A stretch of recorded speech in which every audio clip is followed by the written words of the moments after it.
Kwa hiyo pichi imekarabatiwa kwa hali ya juu. Boli inatembea licha ya mvua nyingi ambayo ilinyesha mapema hii leo. Cheza mpira kwa Asia Toula. Pacome Zouzoua Pacome. Anapita pembeni kule Pacome Zouzoua. Aweka mpira mwingine tena mbele yake zaidi, aweka mpira katika nafasi, Kenneth Musonda anakataliwa. Bado shida kwa pale pale, Toula yao kwanza na mina cross stadia. It's Kenneth Musonda. Taburere la wananchi Young Africans kupitia Kenneth Musonda anaandika bao la mapema sana, akimlipa Henock Inonga Baka Verane ambaye alifanya katika mchezo wa mwisho wa ligi kuu ya NBC katika dimba hili la Benjamin Mkapa.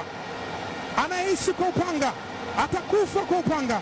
Kenneth Musonda, nyota wa zamani wa Aba Yellow, anafanya kazi nzuri.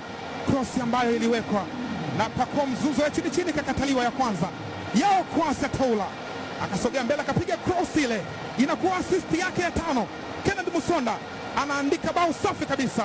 Yanga 1 Simba 0. Yao Kwasa Toula anaenda